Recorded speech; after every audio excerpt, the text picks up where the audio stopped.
जय हिंद प्यारे साथियों, स्वागत है आप सभी का एक बार फिर से। आइए हम बात करेंगे आज खोटा के एक महत्वपूर्ण सेशन को लेकर आए हुए हैं, जो कि हम बात करेंगे आज दो डायर जिरोल फूल, जो आपके झारखंड उत्पाद सिपाही का ये सिलेबस में दे रखा है। आपका दो डायर जिरहुल फूल आपको पढ़ना है। हालांकि कई बार लोगों को लगता है कि यह कई लोगों को तो यह समझ में नहीं आता कि आखिर में यह दो डायर जिरहुल फूल है क्या। तो दो डायर जिरहुल फूल अगर बता दें तो यह एक संग्रह के रूप में है, जो कि खोटा गद्य पद संग्रह में यह सम्मिलित है। दो डायर जिरहुल फूल अगर बात करें तो यह ये मैट्रिक के जो खोटा का सिलेबस है, कह सकते हैं कि 10th का जो सिलेबस है वो खोटा में, उसमें जो है वो इसको शामिल किया गया है। तो उसी के सिलेबस को लेकर के यहाँ पे दिखाया गया है। इसमें अगर बात करें कि इसके संपादक मंडल में कौन कौन से हैं, तो संपादक इसमें एक नहीं, एक के अलावा कई सारे इसमें व्यक्ति जो हैं वो संपादक मंडल के रूप में कार्यरत है। जैसे डॉक्टर A.K. झा, विनोद कुमार, शिवनाथ परमाणिक, शांति भारत, डॉक्टर B.N. ओदार, परितोष कुमार प्रजापति, गजाधर महतो प्रभाकर, दिनेश दिनमणि, भुवनेश्वर साहू, ये सभी जो वो संपादक मंडल के रूप में मुख्य रूप से व्यक्तित्व हैं। इसके अलावा इनके सलाहकार और भी कई लोग हैं, जैसे चतुर्भुज साहू, पारसनाथ महतो, श्याम सुंदर महतो, गिरधारी गोस्वामी, आकाश खुंटी, बंसीलाल बंसी, सिराजुद्दीन सिराज, शशि कुमारी, धनंजय प्रसाद, वासुदेव महतो, सुकुमार, प्रदीप कुमार दीपक, संतोष कुमार महतो, भोलानाथ महतो, ये सभी जो वो कहीं ना कहीं इसके जो है वो संपादक मंडल में जो वो सलाहकार के रूप में भूमिका जो वो इन्होंने दिया है। अब सवाल उठता है कि आखिर में इसमें पढ़ना क्या है। तो उसके पढ़ने के पहले थोड़ा सा हम बता दें कि इसका 2 बार प्रकाशन हुआ है। अगर पूछा जाए कि इसका प्रथम प्रकाशन यानी फर्स्ट प्रकाशन जो हुआ था वो कब हुआ था, तो 2010 में। कहाँ से हुआ था, तो ये पहला जो हुआ था वो हुआ था खोटा संस्कृत साहित्य संस्कृति परिषद बोकारो से। तो पहला जो इसका संस्करण हुआ था वो बोकारो से हुआ था 2010 में। और अगर पूछा जाए कि सेकेंड प्रकाशन यानी दूसरा प्रकाशन जो हुआ था, द्वितीय प्रकाशन, वो कब हुआ था, तो 2015 में। यह कहाँ से हुआ था, तो खोटा साहित्य संस्कृति परिषद रामगढ़ से हुआ था। तो ये सवाल दोनों में से पहले सवाल तो यही आपका बन सकता है यहाँ से कि दो डायर जिरहुल फूल का पहिल संपादन कौन बरस भेल रहे। तो 2010 में इसका पहला प्रकाशन हुआ था। कहाँ से हुआ था, तो बोकारो से। इसका द्वितीय प्रकाशन 2015 में और यह रामगढ़ से हुआ था। इतना चीज़ आपको तो पता चल गया। चलिए आगे बात करते हैं कि इसमें आखिर में पढ़ना क्या क्या है। तो इसमें 2 भाग पढ़ना है, एक पढ़ना है गद्य भाग और दूसरा पढ़ना है पद्य भाग। गद्य भाग में अगर बात करें तो टोटल आपको इसमें लगभग आपको 15 कहानी, जीवनी, एक लोक कथा, लेख, भाषा निबंध, पत्र साहित्य, ये सभी को मिला करके इसमें टोटल जो वो 15 जो वो गद्य साहित्य में पढ़ना है। और पद्य साहित्य में अगर बात करें तो पद्य साहित्य में आपको लगभग 24 कविता आपको पढ़नी है। तो अगर दोनों को मिला दिया जाए तो आपके लगभग जो हो जाता है वो 39 हो जाता है। तो लगभग 39 ठो इसमें आपको पढ़ना है। 15 जो वो कहानी, जीवनी, यात्रा वृत्तांत, ये सभी मिला करके 15 ठो, और 24 जो इसमें कविता पढ़ना है। तो ये आपको टोटल इसमें पढ़ना है सिर्फ दो डायर जिरहुल फूल में। ये एक किताब की बात कर रहे हैं। बाकी के इसके अलावा एक और है खोटा गद्य पद्य संग्रह, उसमें से आपको अलग पढ़ना है, ठीक ना। तो उसमें भी हम बात करेंगे कि खोटा गद्य पद्य संग्रह में आपको क्या क्या पढ़ने हैं, तो वो भी चीज़ें हम देख लेंगे। जैसे अगर बात करें कि खोटा गद्य पद्य संग्रह में आपको क्या क्या पढ़ना है, तो थोड़ा सा हम बता देते हैं। इसमें हाईलाइट हम बहुत ज़्यादा डिटेल में अभी नहीं जाएंगे, लेकिन फिर भी एक आपको आइडिया दे देते हैं कि इसमें आपको क्या क्या पढ़ने हैं। तो खोटा गद्य पद्य संग्रह जो है उसमें आपको टोटल 14 कहानी पढ़ना है।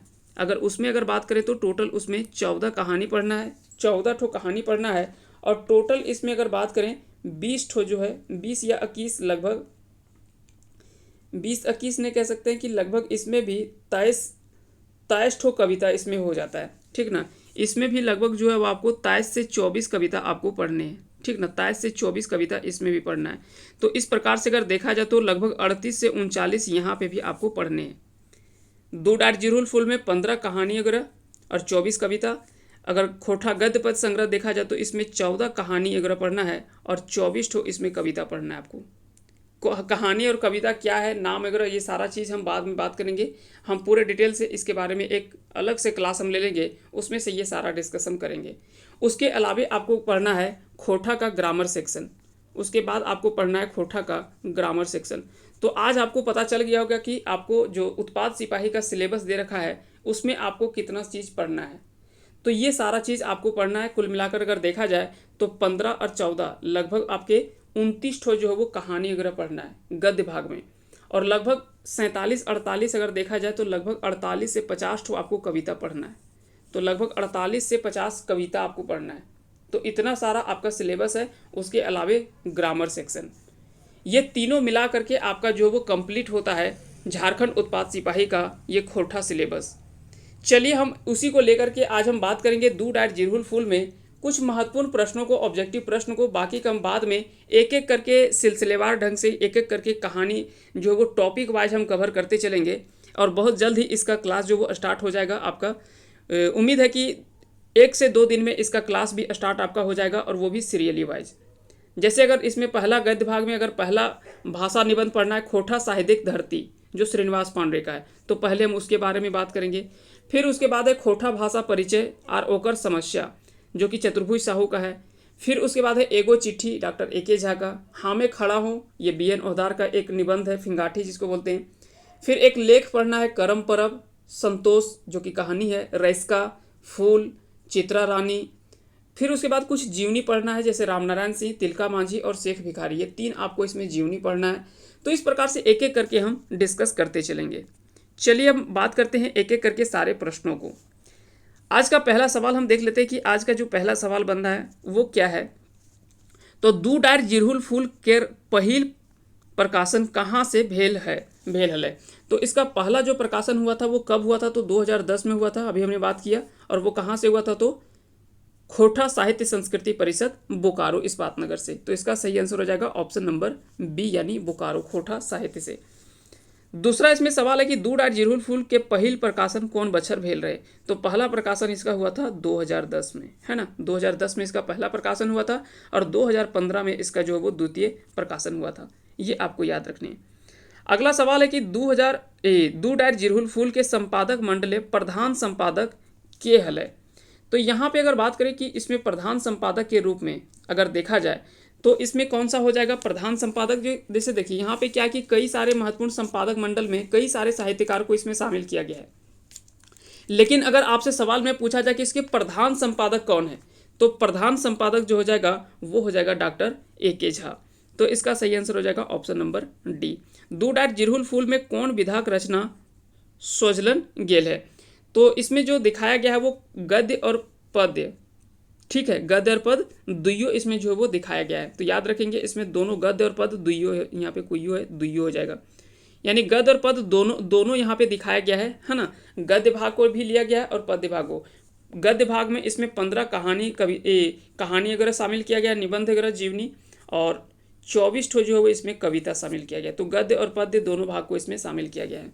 चलिए आगे चलते हैं अगले सवाल की ओर कि दू डार जिरहुल फूल के भावार्थ को हल है। तो दू डार जिरहुल फूल के भावार्थ अगर करा जाए तो इसको बोलते हैं साहित्य रूपी जिरहुल गाछेक गद्य पद रूपी दूगो जायर। तो यहाँ पे अगर देखा जाए कि साहित्य रूपी जिरहुल गाछेक, जिरहुल फूल आपने देखा होगा कि उसका जो फूल होता है वो एक वृक्ष में होता है, इसका फूल होता है ना, जिरहुल फूल, जिसका कई लोग जो है वो इसका सब्जी वगैरह में भी बनाने के लिए प्रयोग किया जाता है। तो ये भी आपको याद रखना है।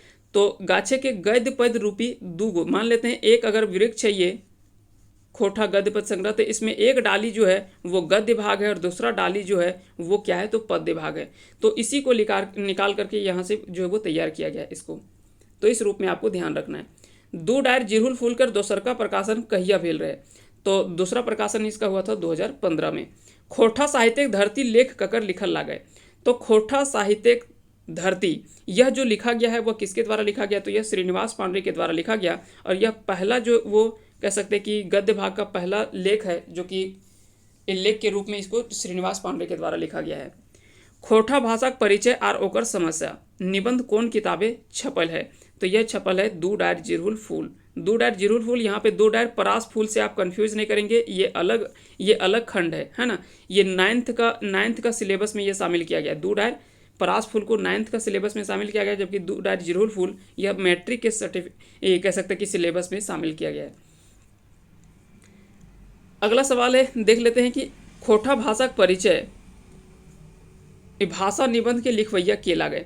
तो इस खोटा भाषा परिचय इसका जो निबंध का लिखवैया जो है वो कौन है, तो डॉक्टर चतुर्भुज साहू। हाँ मैं खड़ा हूँ फिंगाठी ककर लिखल लागे, तो यह डॉक्टर BN ओदार जी के द्वारा लिखा गया खोटा निबंध जो पुस्तक था। खोटा निबंध आपने पढ़ा होगा। खोटा निबंध यह आपको JSSC CGL में यानी कह सकते हैं कि सचिवालय में भी यह सिलेबस दे रखा है खोटा निबंध पढ़ना, जिसमें टोटल 12 निबंध पढ़ना है जो BN ओदार का है। तो इसमें से एक कह सकते हैं कि फिंगाठी ये भी है, हम खड़ा हूँ। तो हाँ मैं खड़ा हूँ यहाँ पे इसमें जो है वो चुनावी मुद्दा पर यहाँ पे बात किया गया कि कोई भी व्यक्ति जब चुनाव में राजनीति में उतरता है तो खड़ा होता है तो क्या क्या उसका उपयोग करता है, कैसे कैसे वो अपना पार्टी से टिकट लेने के लिए क्या क्या करता है, उन सभी चीज़ों के बारे में इसमें जो है वो मुख्य रूप से भी डिस्कस किया गया है। तो इसके लिखवैया कौन है, तो BN ओदार के द्वारा लिखा गया है।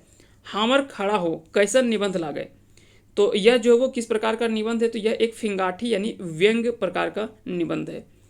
आगे चलते हैं। रैस्का कहानी ककर रचना लागे, तो रैस्का यहाँ पे हो जाएगा रैस्का, है ना, रैस्का। तो रैस्का कहानी अगर बात करें तो यह बंसीलाल बंसी के द्वारा लिखा गया कहानी है। तो इसका सही आंसर हो जाएगा ऑप्शन सी।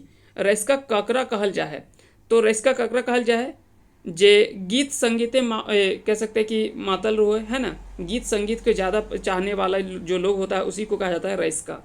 रैस्का कौन गुने नाव नामा जैसका यानी विख्यात हले, तो रैस्का कौन गुने जो है वो विख्यात था, नाचे में, गावे में, मांदर बजवे में या फिर सभे में।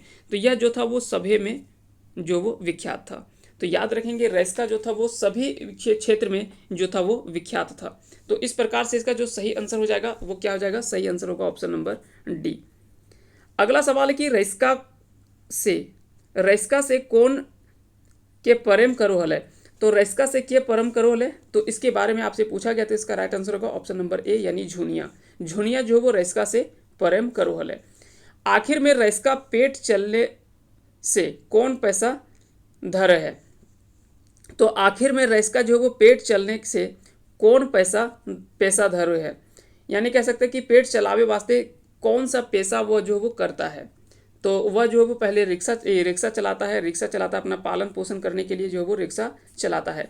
करम परब केकर लेखल लागे, तो करम परब अगर बात करें तो यह लिखा हुआ है गीता रानी के द्वारा यह लिखा गया है करम परब, जो कि एक लेख है, ये आपको याद रखना है। जबकि करम परब एक निबंध है, ठीक ना, करम परब निबंध अगर आपसे पूछा जाए तो वह BN ओदार का है, ये चीज़ आपको ध्यान में रखना है।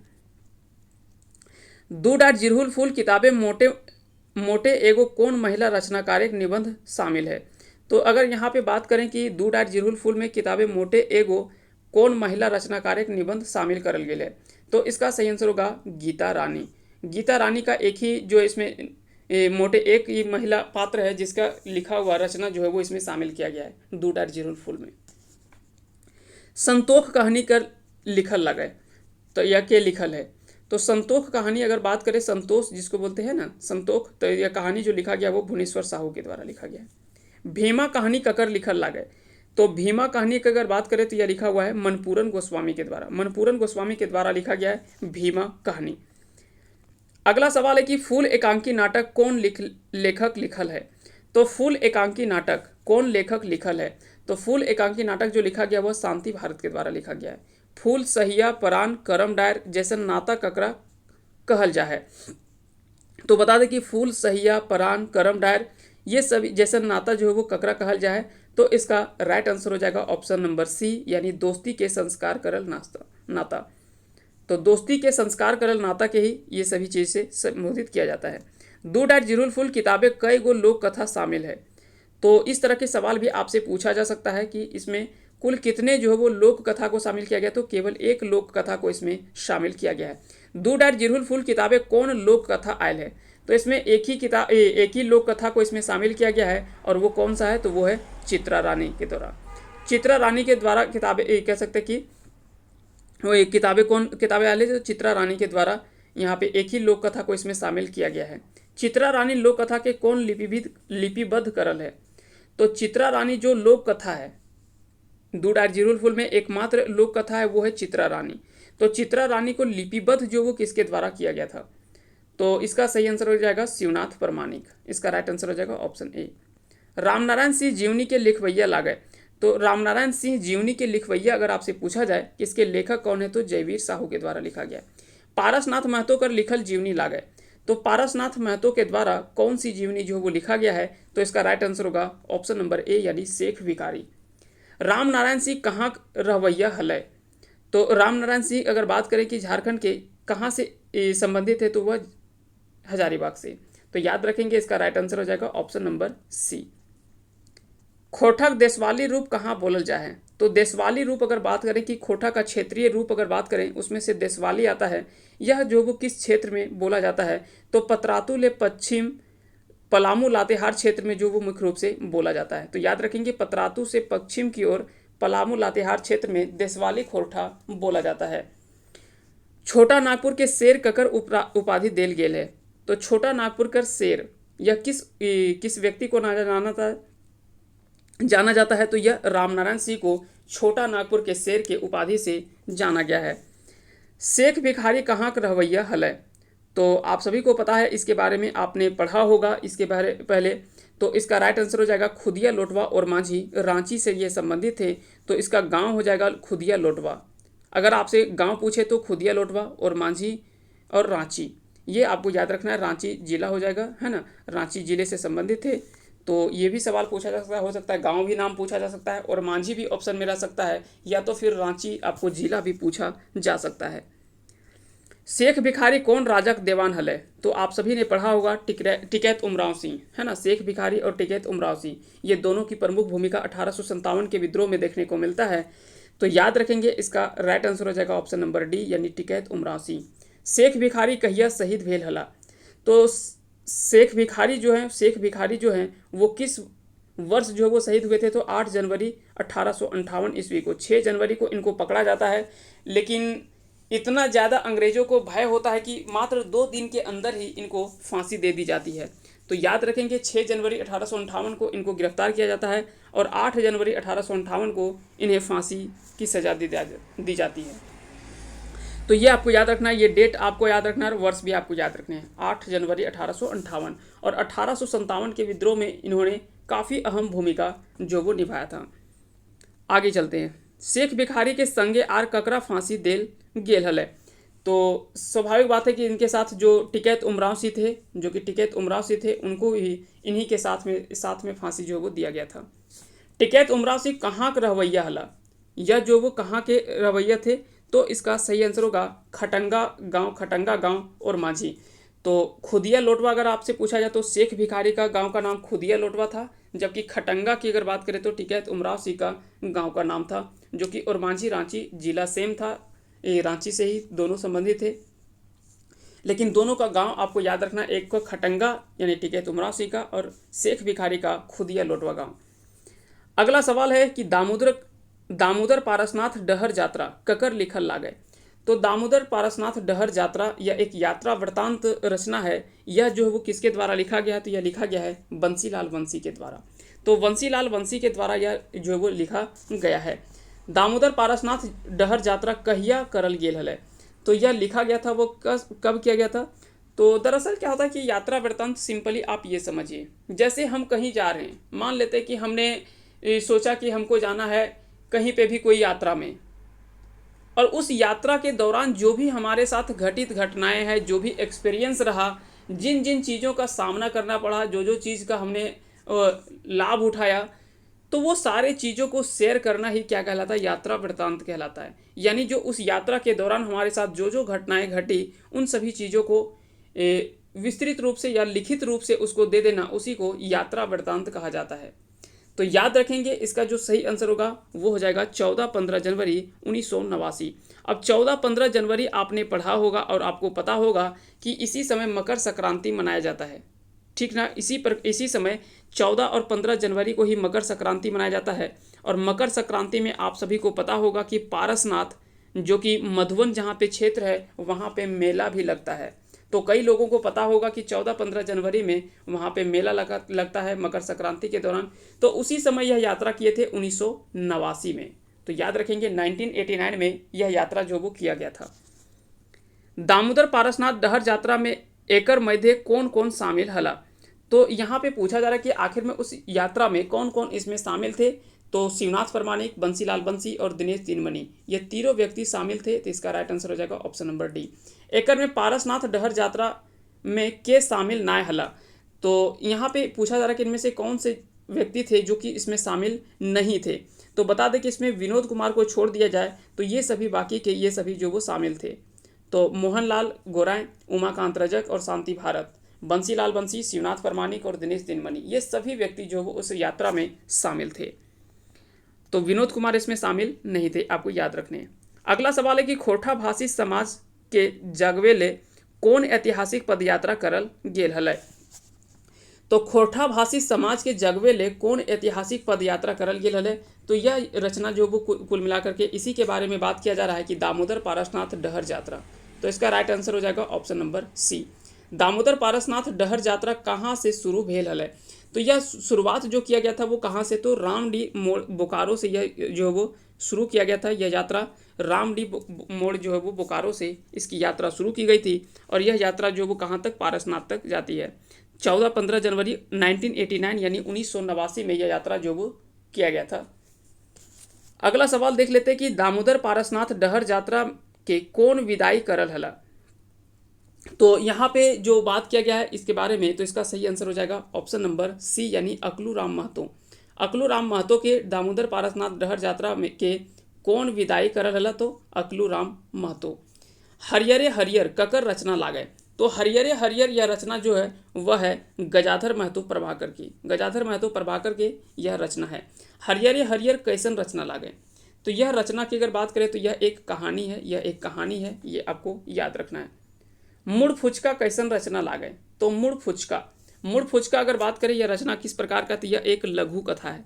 लघु कथा यानी शॉर्ट स्टोरी जो होता है ना, तो उसी को बोलते हैं मुड़ फुचका। जो ये है मुड़ फुचका लघु कथा के लिखल है। तो इसको लिखा था किसके द्वारा, तो यह लिखा गया था गिरधारी गोस्वामी के द्वारा। गिरधारी गोस्वामी के द्वारा मुड़ फुचका लिखा गया था जो एक लघु कथा है। डू डैट जिरहुल फूल किताबें कई गो गद्य रचना आयल है। तो इसमें गद्य रचना की अगर बात करें तो टोटल इसमें 15 जो है वो गद्य रचना की बात की गई है। 15 इसमें किया गया है और 14 उसमें है ना। दोनों हमने बात किया कि 14 जो है उसमें है आपका खोटा गद्य पद संग्रह में, और डू डैट जिरहुल फूल में 15 गद्य भाग में रचना देखने को मिलता है। इसमें कहानी, लघु कथा, कुछ नाटक है, उसके बाद कुछ जीवनी को शामिल किया गया है, ये सारा चीज़, कुछ यात्रा वृत्तांत को शामिल किया गया है। ये सभी मिला करके कुल इसमें 15 रचना देखने को मिलता है गद्य भाग में। और पद्य भाग में अभी हमने बात किया, पद्य भाग में भी आपको मिल जाता है। तो पद्य भाग में भी आपको याद रखने वहाँ उसके बारे में भी, ठीक ना। तो आगे चलते हैं, उसमें 24 ठो जो है वो एक कविता संग्रह मिलता है पद्य भाग में। तो ये दोनों मिला करके लगभग 39 आपको लेख पढ़ना है इसमें डू डैट जिरहुल फूल में। अगला सवाल है कि डू डैट जिरहुल फूल में एगो चिट्ठी कौन लिखल है। तो डू डैट जिरहुल फूल में एगो चिट्ठी, यह जो लिखा गया है वह किसके द्वारा लिखा गया है, तो इसका राइट आंसर हो जाएगा doctor A K. Jha. Doctor A K. Jha के द्वारा यह लिखा गया एगो चिट्ठी। डू डैट जिरहुल फूल में एगो चिट्ठी के आर ककरा लिखल है। तो आर ककरा लिखल है, तो यह डू डैट जिरहुल फूल में एगो चिट्ठी के आर ककरा लिखल है। तो इसका सही आंसर क्या हो जाएगा, इसका राइट आंसर हो जाएगा आपका ऑप्शन नंबर सी यानी ए.के. झा परितोष कुमार प्रजापति के। ए.के. झा परितोष कुमार प्रजापति के। डू डैट जिरहुल फूल किताबें कई गो पात्र साहित्य छपल है। तो यहाँ पे इस तरह का सवाल भी आपसे बन सकता है कि डू डैट जिरहुल फूल किताबें कई गो पत्र साहित्य छपल है। तो पत्र साहित्य की अगर बात करें तो इसमें एक पत्र साहित्य जो है वो छपा है। एक में कौन कौन डू डैट जिरहुल फूल के संपादक मंडल के सदस्य लागे। तो इसमें संपादक मंडल की अगर बात करें तो इसमें डॉक्टर विनोद कुमार, बी.एन. ओहदार और गजाधर महतो प्रभाकर, ये सभी व्यक्ति जो वो शामिल थे संपादक मंडल के रूप में। अगला सवाल देख लेते हैं कि अगला सवाल है कि डू डैट जिरहुल फूल किताबें शिवनाथ परमाणिक कौन कविता लिखल है। तो इनके द्वारा लिखा गया कविता के बारे में आपसे पूछा जा रहा है। शिवनाथ परमाणिक की कविता अगर आपसे पूछा जाए तो इसमें आता है बावां हाथ। तो याद रखेंगे इसका राइट आंसर हो जाएगा ऑप्शन नंबर बी। बावां हाथ कविता के लिखल है। तो बावां हाथ कविता जो वो किसके द्वारा लिखा गया, तो शिवनाथ परमाणिक के द्वारा डू डैट जिरहुल फूल की किताब में। अगला सवाल देख लेते हैं। अगला सवाल है कि कोनटा बेस जुग की कविता कवि लागे। तो कोनटा बेस जुग कविता कवि लागे। तो इसका सही आंसर हो जाएगा ऑप्शन बी यानी ए.के. झा। ए.के. झा के द्वारा बेस जुग, कोनटा बेस जुग यह जो वो कविता है इसको लिखा गया है ए.के. झा के द्वारा। ढीठ कविता ककर लिखल लागे। तो ढीठ कविता की अगर बात करें यह लिखा हुआ है, तो यह लिखा हुआ है सुकुमार के द्वारा। तो ढीठ कविता अगर आपसे पूछा जाए कि यह कविता किसके द्वारा लिखा गया है, तो यह लिखा गया है सुकुमार के द्वारा। ए मानुष कविता का कवि लागे, तो ए मानुष कविता के कवि कौन है, तो इसका सही आंसर हो जाएगा ऑप्शन डी यानी दिनेश दिनमणि। ककर आँखी पानी कविता के लिखल है, तो ककर आँखी पानी यह जो लिखा गया है वो श्रीनिवास पांडे के द्वारा लिखा गया है। जाड़ कविता कवि लागे, तो जाड़ कविता जो वो किसके द्वारा लिखा गया, तो बी.एन. ओहदार के द्वारा। तो जाड़ कविता किसके द्वारा लिखा गया है, बी.एन. ओहदार के द्वारा। सवागत कविता कवि के लागे, तो सवागत कविता के कवि अगर आपसे पूछा जाए तो इसका राइट आंसर हो जाएगा doctor A K. Jha. A K. Jha इनका पूरा नाम है डॉक्टर अजीत कुमार झा, जिनको झारपात के उपनाम से जाना जाता है। प्रदीप कुमार दीपक, यह दीपक जो वो इनका उपनाम है। श्याम सुंदर महतो श्याम, तो श्याम इनका उपनाम है, ये आपको याद रखने। कई लोगों का साहित्यकार के उपनाम भी आपसे पूछा जाता है, तो ये भी आपको ध्यान रखना है। साथ ही साथ श्रीनिवास पांडे को आप सभी को पता ही है कि खोटा के महान व्यक्तित्व के रूप में माने जाते हैं, तो इनका जो स्थान है तो वो अलग ही है। सवागत कविता में कवि ककरा सवागत करल, तो यहाँ पे सवागत में अगर बात करें कि किसकी सवागत के बारे में यहाँ पे बात किया गया, तो विज्ञानी विचार के यहाँ पे सवागत की बात किया गया है। परितोष कुमार प्रजापति कौन कविता लिखल है, तो परितोष कुमार प्रजापति के द्वारा लिखल है के कह हो तोरा अबला। तो इसका सही आंसर क्या हो जाएगा, इसका राइट आंसर हो जाएगा ऑप्शन नंबर डी। यह परितोष कुमार प्रजापति के द्वारा यह कविता लिखा गया है के कह हो तोरा अबला, तो याद रखेंगे इसका राइट आंसर हो जाएगा ऑप्शन नंबर डी। नारी के महत्व दिए वाला कविता लागे, तो नारी में के महत्व दिए वाला जो कविता लिखा गया है वह लिखा गया है के कहा हो तोरा अबला। यह जो वो नारी के महत्व यानी नारी की महत्व को दर्शाया गया इस कविता में। अगले सवाल की ओर देख लेते हैं। अगला सवाल क्या है, तो हमर मने गुमैर कविता केकर लिखल लागे, तो हमर मने गुमैर यह लिखा गया है किसके द्वारा, तो अकलू राम महतो के द्वारा। अकलू राम महतो मूल रूपे की लागे, तो अकलू राम जो मूल रूप से है वो क्या है, तो एक राजनेता है। याद रखेंगे इसका राइट आंसर हो जाएगा ऑप्शन नंबर बी। बिहार विधानसभा में खोटा के मान्यता दिए मांग कौन कर ले हला, तो बिहार विधानसभा में खोटा के मान्यता जो दिए के बात किया गया था वो किसके द्वारा किया गया था, तो यह बात जो वो अकलू राम महतो के द्वारा किया गया था, क्योंकि यह एक राजनेता थे। खोटा भाषा के बीपीएससी पाठ्यक्रम में शामिल करे के मांग कौन राजनेता करल हले, यानी बीपीएससी जो बिहार पब्लिक सर्विस कमीशन जो एग्जाम होता है उसमें से खोटा को शामिल करने की बात जो वो किसके द्वारा किया गया था, तो यह बात भी जो है वो अकलू राम महतो के द्वारा यह बात किया गया था। छीन लेलक सोनाक थारी कविता लिखल हत, तो छीन लेलक सोनाक थारी यह कविता जो वो किसके द्वारा लिखा गया है, तो यह प्रदीप कुमार दीपक के द्वारा लिखा गया है छीन लेलक सोनाक थारी। स्वराज कविता कवि जयवीर साहू की कहल हत, तो स्वराज यहाँ पे हो जाएगा है ना, स्वराज हो जाएगा, इसको यही खोटा में इस तरह से लिखा गया है स्वराज। तो कविता जो है वो कवि इसके कौन है, तो जयवीर साहू है। की कहल हत, तो ये इसमें जो बोला गया है वो क्या बोला गया है, तो आज़ाद भारत एक दुर्दशा, इसमें जो दिखाया गया है वो दिखाया गया आज़ाद भारत एक दुर्दशा की बात यहाँ पे की गई है। जीबे जोदी सै देश जीबे जोदी सै देश कविता लिखल है, तो यह कविता जो है लिखा गया किसके द्वारा, तो पीसी दास के द्वारा लिखा गया है, पीसी दास के द्वारा लिखा गया है। ए मानुस और इंजोरिया बाटा कविता के कवि लागे, तो ए मानस और इंजोरिया बाटा यह जो लिखा गया है वह किसके द्वारा, तो दिनेश दिनमणि के द्वारा यह लिखा गया कविता है। बेरा रहे थी बाराबाती यह कविता जो वो ककर लिखल लागे, तो यह कविता जो लिखा गया है वह लिखा गया है परितोष कुमार प्रजापति के द्वारा। परितोष कुमार प्रजापति के द्वारा बेरा रहे थी बाराबाती, यानी कहने का अर्थ है ये आप कभी सभी को पता है कि संध्या के समय में जो है ना दीपक वगैरह जलाते हैं, तो उसी के बारे में यहाँ पे बताया गया है कि बेरा रहे थे बाराबाती, बाती यानी यहाँ पे दीपक वगैरह लाइट वगैरह की बात की गई है। अगला सवाल क्या है कि करिया पहाड़ कविता की रचना के करल है, तो करिया पहाड़ की रचना जो है वो किसके द्वारा किया गया है, तो यह किया गया है रमणिका गुप्ता के द्वारा। तो रमणिका गुप्ता के द्वारा करिया पहाड़ कविता की रचना करल है। शांति भारतकर लिखल कविता लागे, तो शांति भारत के द्वारा कौन सा कविता जो है वो लिखा गया है, तो इसके द्वारा लिखा गया कविता जो है वो है लौतन डहर इसका सही आंसर हो जाएगा।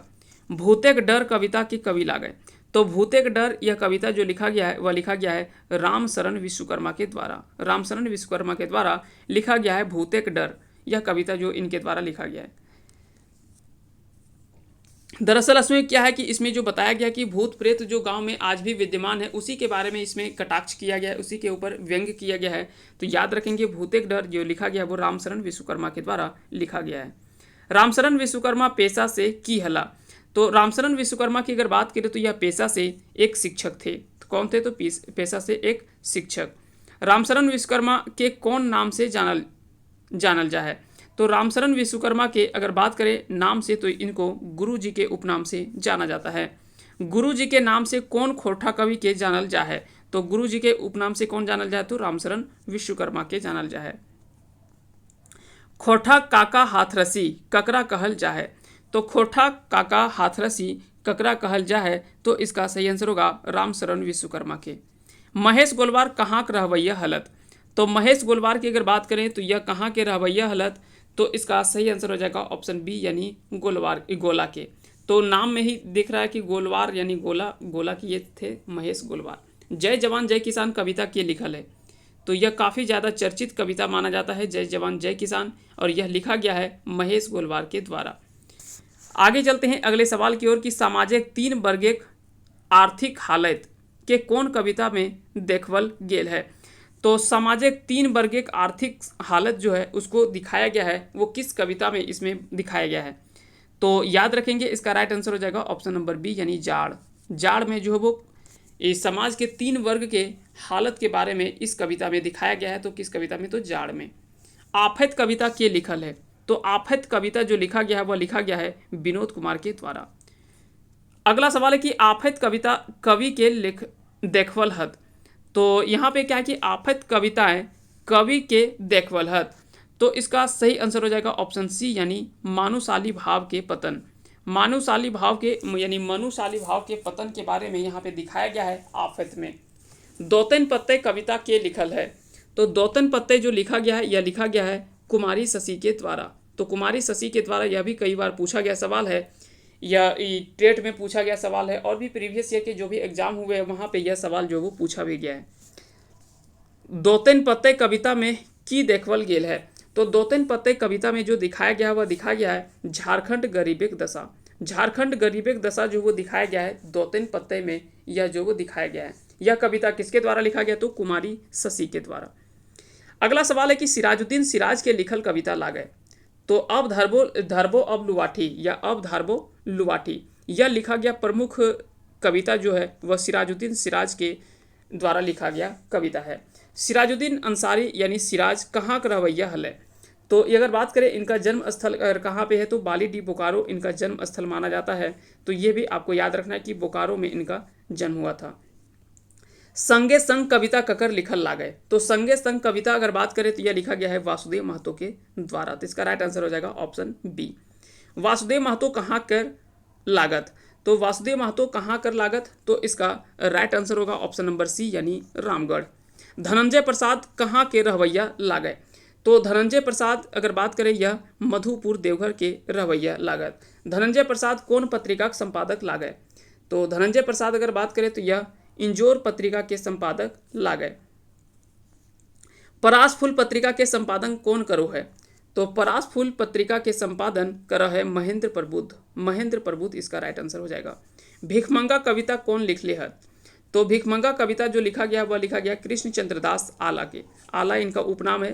प्यारे हुसैन प्यारे इनका प्यारे उपनाम है, ये आपको याद रखने हैं। अगला सवाल देख लेते हैं। मानुष ले बेसी कुकरेक मान कौन कविताएं फरिश भेल है?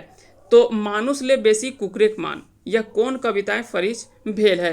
तो यह जो बताया गया यह दिखाया गया है भिखमंगा में। भिखमंगा में यह बात किया गया है कि मानुष ले बेसी कुकरेक मान। अगर वर्तमान में देखा जाए तो कहीं ना कहीं यह सत्य ही नहीं, यह कह सकते हैं कि एक कटु सत्य है, जहाँ पे आदमी का उतना सम्मान नहीं है, आदमी बाहर में है, लेकिन एक कुत्ते को घर के अंदर इस तरह से रखा जाता है अभी वर्तमान में, जैसे कह सकते हैं कि वास्तविक रूप से एक मनुष्य से अधिक कहीं ना कहीं महत्व जो है वो कुत्ते को दिया जा रहा है।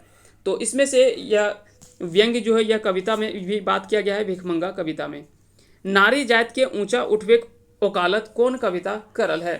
तो यह किया गया है, बात किया गया मुख्य रूप से वह किया गया है के कहा हो तोरा अबला। तो यह लिखा गया है इसमें सी।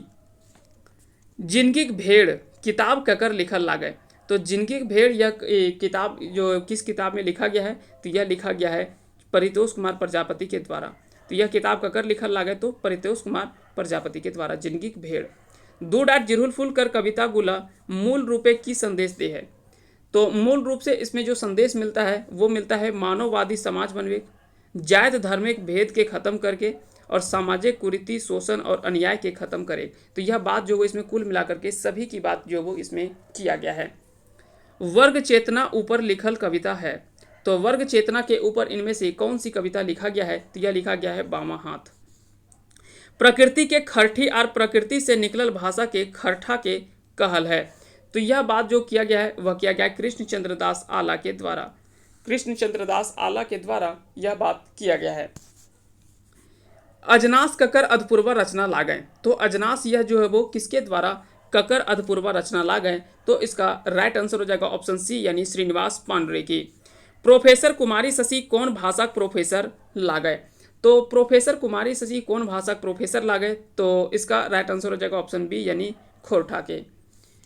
प्रोफेसर कुमारी शशि कौन उपाधि या सम्मान से मिलल है, तो इनको जो सम्मान से सम्मानित किया गया है वो है खोरठा रत्न की उपाधि से। खोरठा रत्न के उपाधि से भी प्रोफेसर कुमारी शशि को सम्मानित किया गया है। पारसनाथ लघु उपन्यास के लेखक लागय। तो पारसनाथ लघु उपन्यास के लेखक है इम्तियाज गदर। इम्तियाज गदर इसका सही आंसर हो जाएगा। झुमरी तिलैयक चंपा ककर लघु उपन्यास लागय। तो झुमरी तिलैयक चंपा यह किसका द्वारा लिखा गया एक लघु उपन्यास है, तो इसका राइट आंसर हो जाएगा ऑप्शन डी यानी महेंद्र प्रबुद्ध के द्वारा लिखा गया है। अगला सवाल है कि प्रोफेसर कुमारी शशि जी की जन्म ठाव और जन्म तिथि लागय। तो इनका जन्म सबसे पहले तो आपको याद रखना कि हजारीबाग के सलगांव में इनका जन्म हुआ था 18 फरवरी 1964 को। 18 फरवरी 1964 को हजारीबाग के सलगांव में कुमारी शशि जी के जन्म स्थान माना जाता है। खोरठा भाषक सिखरिया और गोलवारी नाम कौन आधारे धरायल है। तो खोरठा भाषक सिखरिया और गोलवारी नाम जो वो कौन आधार पर धरायल है, तो इसका राइट आंसर हो जाएगा अनाज नापे पहिला के नाम के आधार पर। तो ये पहिला के आधार पर इनका नाम जो वो रखा गया है। सिखरिया खोरठा कौन पड़ोसी भाषा प्रभाव भेंटा है। तो सिखरिया भाषा में अगर बात करें तो पड़ोसी देश पश्चिम बंगाल का प्रभाव बंगला इसमें जो वो नज़र आता है, इसलिए याद रखेंगे सिखरिया जो वो बंगला पश्चिम बंगाल के सीमावर्ती इलाके में यह बोला जाने वाला प्रमुख क्षेत्रीय भाषा के रूप में देखने को मिलता है। अगला सवाल है कि एके झा मते खोरठा कई गो क्षेत्रीय रूप है। तो एके झा के द्वारा अगर बात करें कि खोरठा के कई गो क्षेत्रीय रूप है, तो थोड़ा सा यहाँ पे एक क्वेश्चन में थोड़ा सा आपको ध्यान रख लेना है। इसमें हालांकि इसमें एके झा के द्वारा 2 क्षेत्रीय रूप में बात किया गया था, सिखरिया और गोलवारी, लेकिन अन्य लोगों के द्वारा यह बात किया गया था वो 6 होगा। तो अन्य साहित्यकारों के द्वारा 6 है, लेकिन एके झा के द्वारा बोला गया 2 क्षेत्रों में विभाजित हुआ था, 2 क्षेत्रीय रूप में। एक था सिखरिया जिसको खास पैलिया कहा जाता है, सिखरिया एक था जो कि खास पैलिया कहा जाता है, और दूसरा था गोलवारी। तो ये दो अलग अलग भागों में बांटा था, लेकिन बाकी के जो साहित्यकार थे वो इसके अलावे जो वो 4 और भी बात किया था। जैसे एक था पार नदिया, एक था संथाल परगनिया, एक था सिखरिया हो गया, गोलवारी हो गया, खास पैलिया इसी को बोला जाता है सिखरिया को ही, ठीक है। एक पार नदिया हो गया, संथाल परगनिया जिसको छीका छीकी खोरठा कहा जाता है, एक रामगढ़िया था। तो इस प्रकार से अलग अलग जो वो खोरठा क्षेत्रीय रूप में बांटा गया था 6 क्षेत्रीय रूप में। अगला सवाल है कि सिखरिया पहिला कई छटाक आटे है। तो सिखरिया पहिला जो वो कितने छटाक का एक पहिला होता है, तो इसका राइट आंसर क्या हो जाएगा, इसका राइट आंसर होगा ऑप्शन ए यानी 14 छटाक। तो 14 छटाक इसका जो वो सही आंसर हो जाएगा। अगला सवाल है कि गोलवारी पहिला के नाप का 13 है। तो गोलवारी पहिला का नाप अगर बात करें तो इसमें 18 छटाक रहता है। इसमें कितना रहता है, 18 छटाक। सिखरिया शब्द ककर से बनल है। तो इसका आंसर आप कमेंट करके बता देंगे कि सिखरिया शब्द जो है वो किस से जो है वो बना गया शब्द है। सिखरिया यानी शिखर से, सीखे क्रिया से, मूड़ के चूटी या शिखा से, या फिर पहला गोय वाला जायत सेकरा से। तो इसमें आप कमेंट करके जरूर बताएंगे इसका राइट आंसर क्या होगा। उम्मीद करते हैं कि आज का ये वीडियो सेशन आप सभी के लिए पसंद आया होगा, और पसंद आया होगा तो इस वीडियो को लाइक करें, साथ ही साथ चैनल पे नए हैं तो चैनल को सब्सक्राइब करें, और बेल आइकन को प्रेस करें तब ताकि जब भी कोई वीडियो हम अपलोड करेंगे तो उसका नोटिफिकेशन आपके पास चला जाएगा और आप आसानी से उसका बेनिफिट्स उठा पाएंगे। आप सभी को अंत तक बने रहने के लिए बहुत बहुत धन्यवाद। मिलते हैं अगले वीडियो में, तब तक के लिए आप अच्छे से पढ़ाई करते रहें। जय हिंद, जय भारत।